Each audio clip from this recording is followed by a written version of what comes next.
Iniciamos brillando. Esta nueva temporada, Radio 13 Digital conecta nuestro espíritu, al amor, a nuestra esencia y energía. Despertemos luz y conciencia. Reconectemos con nuestro interior.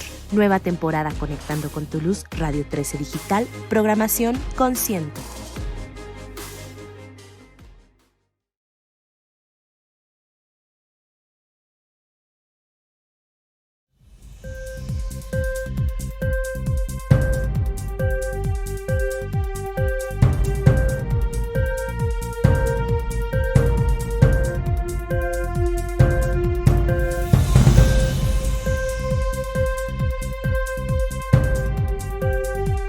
¿Qué tal? Yo soy Daniel Flores, titular del programa War Room en Radio 13, periodista en Publimetro México. Y bueno, pues el tema de la niñez en México sigue causando pues polémicas, sobre todo por este tema de la violencia. El tema de la crisis sanitaria sigue generando pues factores en contra de los menores de edad a nivel nacional. Y bueno, vamos a platicar un poco de ello, de lo que está sucediendo, sobre todo en este 2022, cómo se perfila pues un escenario para los niños en toda la República Mexicana. Y bueno, pues le agradezco muchísimo a José Lugo los minutos y bueno, pues también nos viene a platicar de lo que está sucediendo. ¿Cómo estás, José? Buenas. ¿Qué tal, Daniel? Muchas gracias por el espacio. Pues nada, estoy muy interesado en poder platicar y en poder compartir un poco lo que hemos estado trabajando en Save the Children en México. Buenísimo, pues eres coordinador de incidencia política de protección a la niñez en la Ciudad de México. Ahorita vamos a poner tus redes sociales para que te puedan escribir, nos puedan escribir, por supuesto, en Radio 13 Digital y a mi cuenta personal como @Daniel Flores _17. Y bueno, José, oye, pues el tema de la pandemia, la inseguridad, el narco y bueno, múltiples factores han hecho que los menores de edad se encuentren cada vez más violentados. ¿Qué está sucediendo, sobre todo pues a nivel nacional? En dónde están parados pues este sector de la población que, si bien se habla de esta problemática, pareciera que pues no está ocupando la agenda pública? Claro, muchas gracias por la pregunta. Mira, nosotros hicimos un comunicado en donde hemos resaltado la violencia que existe en el país. Quisimos hacer una muestra de lo que sucedió solamente en enero. Entonces, bueno, hemos identificado casos de desaparición, de lesiones, de abusos sexuales, de homicidios, feminicidios. Entonces, hay toda una gama de problemáticas que enfrenta la niñez en México y la adolescencia, obviamente. Entonces, nos dimos a la tarea de revisar los medios de comunicación de diferentes estados de la República para poder extraer estas cifras y estos hechos tan alarmantes que, bueno, obviamente vemos que la sociedad está pasando por un momento muy crítico, no solamente, digamos, como comentas, el crimen organizado, pero también vemos que ya las relaciones familiares, comunitarias, escolares, están utilizando la violencia como forma de comunicación, de disciplina, de la forma de arreglar conflictos. Entonces, la violencia en todos los estratos de la sociedad, bueno, pues tiende a crecer, ¿no?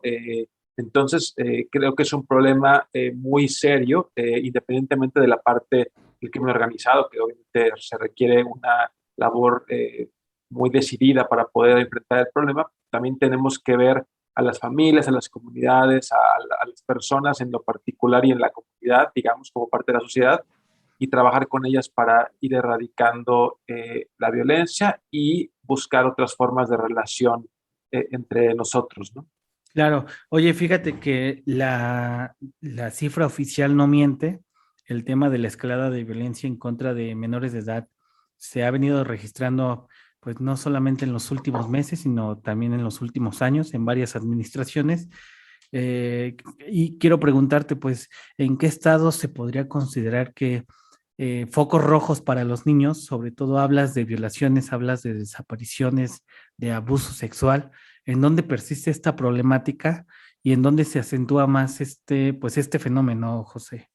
Sí, mira, va a variar un poco, depende del tipo de delito, ¿no? Obviamente, el problema de la violencia está en todo el país y dependiendo un poco del tipo de violencia, bueno, se va a estar enfocando en uno u otro estado, ¿no? En algunos casos, pues bueno, va a ser un problema generalizado, pero por ejemplo, en temas de violencia familiar, por decir algo, ¿no? Que ahí está más visibilizado el tema en ese ámbito para niñas y niños. Entonces, el año pasado, de acuerdo con el Secretario Ejecutivo de Seguridad Pública, pues reporta que Sonora es el estado, perdón, en donde hubo más llamadas de emergencia por el tema de la violencia familiar, ¿no?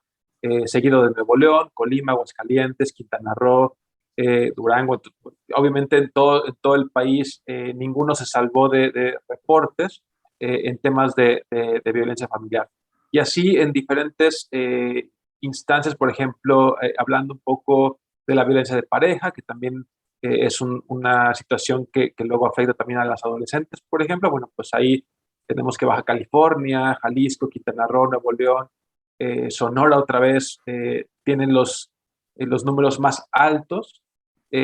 Por ejemplo, en el tema de violación, ¿no? Ahí hablamos también tomando en cuenta a las mujeres, ¿no? Entonces, ahí, por ejemplo, Quintana Roo, Chihuahua, Ciudad de México, Colima, Nuevo León, ¿no? Entonces, dependiendo un poco de la problemática, es cómo se va a ir moviendo, ¿no? En los estados. Ahora, por ejemplo, en el tema migratorio, por ejemplo, hay muchas situaciones de violencia que sufren las personas migrantes y eso obviamente está más focalizado en los estados del norte y del sur del país. Entonces, como verás, no podemos decir que hay un estado en particular en donde se concentra la violencia, sino que va a ser un poco flexible esta posibilidad de acuerdo a las características de cada estado, ¿no? Hay estados, perdón, que claro está más presente la delincuencia organizada, lo que es más mediático, ¿no?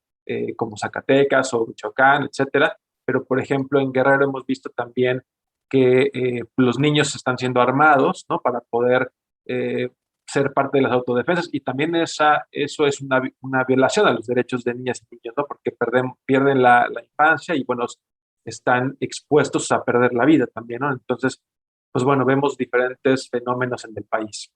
Oye, pues gravísimo el problema y también, ¿cómo ves pues el posicionamiento de las autoridades federales, estatales sobre este tema? Lo han ya mencionado, la cifra del Ejecutivo está ahí, el llamado de las organizaciones civiles también lo han dejado que ver de una manera para presionar, pero ¿cómo has visto el actuar del gobierno federal pues en estos 3 años y medio que llevamos de gestión sobre este tema, por supuesto? Claro, no, mira, lamentablemente creo que se ha minimizado, ¿no? Hay muchas declaraciones lamentables en donde, por ejemplo, el tema de la venta de niñas, no En Guerrero, no se así le da es. el peso, ¿no? Es suficiente y de repente se piensa que las costumbres van a estar sobre los derechos humanos y eso no es así.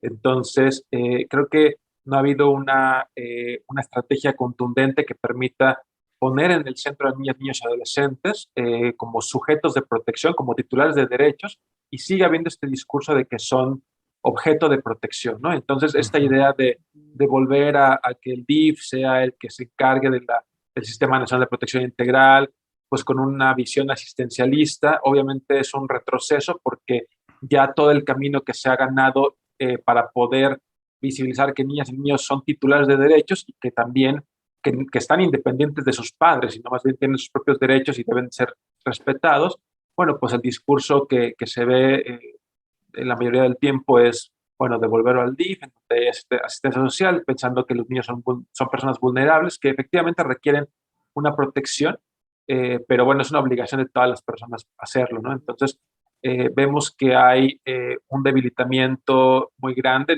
desde el discurso, esta amenaza del CIPINA de desaparecer o de ahora moverse al DIF, por Sí, ejemplo, también. bueno, pues Ujú. ya es algo que nos alerta, ¿no? Y que todo el tiempo estamos intentando alzar la voz para decir que es muy importante que permanezca donde está, que se fortalezca y que cada dependencia de gobierno que forma parte de este sistema, pues establezca acciones prioritarias en materia de niños, ¿no? Desde educación, salud, bienestar, eh, empleabilidad, por ejemplo, para los adolescentes, etcétera, diferentes programas que existen, pero que no vemos que tenga un énfasis en la infancia y sobre todo porque al carecer de reglas de operación los que existen, bueno, pues existe esta posibilidad de que se entienda que puedan ser para obtener votos o que una persona puede tener, que no haya transparencia, digamos, para saber si ese recurso efectivamente está está resolviendo un problema, ¿no? Porque no hay forma de medir el impacto porque no hay reglas de operación adecuadas. Oye, bien lo comentaste, hace unos meses nos lanzamos a la Sierra de Guerrero, a la montaña, documentamos el tema de pues de esta venta infantil disfrazada de matrimonios infantiles. El propio Andrés Manuel nos contestó que son temas de usos y costumbres en su momento. Y bueno, también quería preguntarte, José, con todo y esto y la postura pues del Ejecutivo Federal, de las autoridades, de pues descentralizar también todo y desaparecer estos organismos que de alguna manera ayudan también a crear políticas públicas. Eh, el gobierno federal y la llamada cuarta transformación debería de recular, de virar, de escuchar más a las organizaciones civiles, sobre todo porque pues estamos ante una creciente, cifras de delitos que están aquejando a los niños. ¿Cómo lo ves tú ahí? Sobre todo porque pues ya van 3 años y medio y no sucede nada. Claro, mira, el tema tiene que ver también con la aplicación de la ley. Digamos, en el 2014 logramos que se publicara la Ley General de Derechos de Niños y Adolescentes, y esta ley crea el CIPINA, ¿no? El Sistema Nacional de Protección, crea a la Procuraduría Federal de Protección, y le da un sustento más fuerte a las Procuradurías de los estados. Entonces, si bien estas procuradurías existían desde antes, se llamaban de la Defensa del Menor y la Familia, bueno, con esta ley se reconfiguran, digamos, y se les da mayor peso, ¿no? En el sentido de que las procuradurías actúan cuando un niño es vulnerado en sus derechos. Entonces, la Procuraduría lo que hace es, tiene que hacer una representación legal, orientación jurídica, tiene que dictaminar medidas de protección, tiene que canalizar a los servicios de urgencia, por ejemplo, o si se requiere brindar un alojamiento, bueno, la Procuraduría tiene que hacerlo, ¿no? Mientras que el CIPINA se encarga de toda la política nacional para garantizar que cada vez más niñas y niños accedan a sus derechos, ¿no? Entonces, poder combatir la deserción escolar, ¿no? La pobreza, etcétera. Entonces, son dos figuras muy importantes que están ahí, ¿no? Entonces, a mí me parece que el cumplir la ley, vemos que hay mucho desconocimiento, lo que ha pasado en Nuevo León, por ejemplo, ¿no? Con la extracción del niño del albergue y diferentes posicionamientos de diferentes figuras públicas, digamos, en el sentido de que desconocen la ley. Entonces, esta parte que comentabas de los matrimonios forzados, eso está prohibido en la ley, ¿no? Habla Ujú. que está prohibido el matrimonio de personas menores de 18 años. Entonces, ya hay un marco jurídico bastante fuerte, y lo que pienso es que, además de cumplir con la ley, con su obligación legal, obviamente ver a la sociedad civil como aliados. Nosotros somos aliados del gobierno, del Estado mexicano, porque hacemos una labor que el Estado pues no puede cumplir o no puede garantizar por la forma en cómo está configurada. Entonces, lo que comentabas tú, por ejemplo, cuando se eliminaban algunos fideicomisos, ¿no? Se eliminaban recursos que iban, por ejemplo, para atender a las víctimas de la violencia, a las mujeres, ¿no? A los niños. Entonces, cuando se desaparecen las estancias infantiles que tenían esta visión de cuidar a los niños y toda esta parte de su desarrollo temprano, mientras que las madres trabajaban, ¿no? Y mientras que una persona que quería emprender ponía la estancia infantil. Entonces había tres grupos de la población que se beneficiaban. Eso desaparece, y el dar dinero a una abuelito, a los padres para que ellos se encarguen de los nietos, pues no tiene ningún sentido porque no Claro. es la atención que se le podría dar a un niño, ¿no? Entonces, siento que en general eh, hay un desconocimiento de los derechos de la niñez, de las convenciones internacionales, de los compromisos que tenemos como país y de la legislación en particular, ¿no? Porque ahí está todo para poder ser un país ejemplar en la protección de niñas, niños y adolescentes. Y bueno, ahí está el resultado, ¿no? Tenemos estas cifras que no hay que minimizarlas. Estamos hablando Claro. de desapariciones, de violaciones, de abuso sexual, de secuestros, de niños asesinados y bueno, todo apunta a que hacen falta mucho por hacer y bueno, pues el gobierno federal también va a tener que cerrar filas. José Lugo, no sé, antes de despedirnos, algo más que desees agregar sobre este tema y bueno, Sí, pues sobre todo, pues la data, ¿no? Que seguimos platicando sobre esto. claro que sí. Mira, nosotros hemos hecho este posicionamiento, pero también tenemos muchas recomendaciones que esperamos puedan tener eco, ¿no? Porque no solamente como organización estamos dispuestos a revisar, a visibilizar estas vulneraciones, pero también a colaborar y a hacer acciones proactivas, ¿no? Poder recomendar algunas cosas. Entonces, nosotros habíamos propuesto que es necesario hacer un programa de emergencia, digamos, que actúe para poder erradicar la violencia. Entonces, ahí, pues hay varias cosas que se pueden hacer en la práctica, por ejemplo, tratar de georreferenciar las zonas de riesgo, tratar de homologar, Eso, un por mapeo. ejemplo, el tema del 911, digamos, que pueda funcionar de manera adecuada, el tema de cuando hay una desaparición de niñas y niños, bueno, pues que pueda tomarse desde el principio como una desaparición forzada, ¿no? Para poder activar todos los mecanismos que existen y no esperar a más tiempo, ¿no? El tema de la alerta Amber, que también funcione de manera homologada en los países, perdón, en los estados.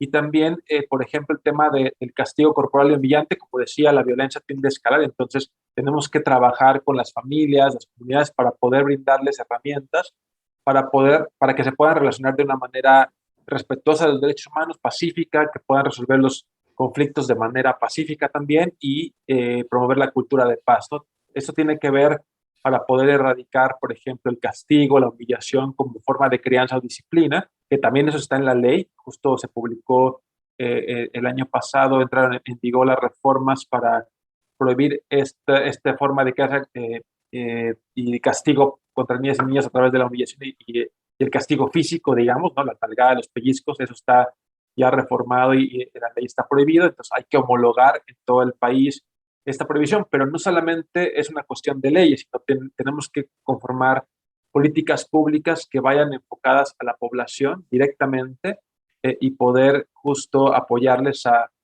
tener una mejor forma de relación, ¿no? Y evitar que recurran a la violencia a través de estas técnicas. Entonces, bueno, tenemos más propuestas en concreto, después podemos platicarlas o ampliarlas en algún comunicado, pero bueno, eso es lo que me gustaría como añadir a lo que me comentas. Por supuesto, muchísimas gracias, José Lugo. Siempre agradecemos este tipo de participaciones, sobre todo porque pues tenemos a varios sectores involucrados y con muchas dudas. Oye, nada más, si nos pudieras repetir tus redes sociales y las de la organización Claro para que sí, cualquier duda. por supuesto. Mira, la página web de Save the Children es savethechildren.mx. Ahí en la primera página pueden dar clic a diferentes redes sociales. Estamos en Facebook, en Twitter, en YouTube, en Instagram. Y de manera personal, mi Twitter es @José Lugo con mayúsculas y dos espacios, perdón, dos líneas hacia abajo, ¿no? Es un poco Sí. complicado, pero bueno, digo, si no, a través de la organización de Save the Children, ahí estamos atentos a sus comentarios y a sus Dudas y todo. dudas para poder ampliar la información. Te agradezco mucho, José Lugo, coordinador de incidencia política de protección a la niñez en la Ciudad de México. Y bueno, pues te agradezco muchísimo la claridad sobre todo y sin duda vamos a seguirle poniendo lupa a esta problemática que pues parece que no va para largo, sobre todo por esta posición del gobierno y las nulas políticas. Te agradezco muchísimo, José.